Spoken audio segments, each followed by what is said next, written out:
আর খারাপ খারাপ কাজ করলে খারাপ পেলে বেলাটা বুঝে দেয়। কোন কাজ করলে দুটা কাম, হ্যালো কোন কাজ করলে দুই কাজ করে।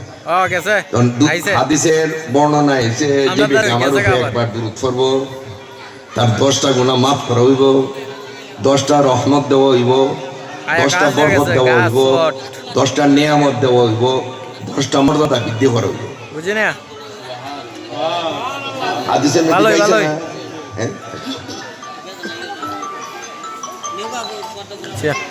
মাফ বলতে কি তা খাটন খাইছিল না, ভালো কাম করছে ভালো লাগছে, খারাপ কাম করছে খারাপ লাগছে। আর দুরূদ শরীফ পড়লে তা লেখে নিয়ামত রহমত বরকত, আর বাবা জোটা লেখে মাইনাস মাইনাস মাইনাস। আমার কথাটা বুঝছো?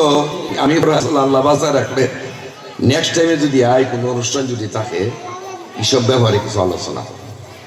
আজকাল তো অন্যটা লোকজন থাকলেন না, জোর সুদে কখন যায়, ঠিক না? এখন তো লোকজন না, আমি একটু শর্ট করে দিচ্ছি। একবার দূরত পড়লে 10টা গুনাহ মাফ হয়, 10টা রহমত নাজিল হয়, বরকত নাজিল হয়, 10টা মর্যাদা বৃদ্ধি করা হয়।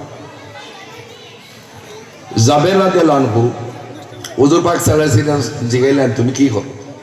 যে আমার জিন্দেগির 24 ঘন্টার মধ্যে 4 ভাগে ভাগ করে 1 ভাগ পড়ি আপনার প্রতি দুরূদ, বাকি 3 ভাগ আমি অন্যান্য দোয়া দুরূদ করি। হুজুর পাক সাল্লাল্লাহু আলাইহি ওয়াসাল্লাম বললেন, তুমি তোমার দুরূদের সংখ্যাটা বাড়াও, তাহলে তোমার জন্য এটা অতি উত্তম হবে।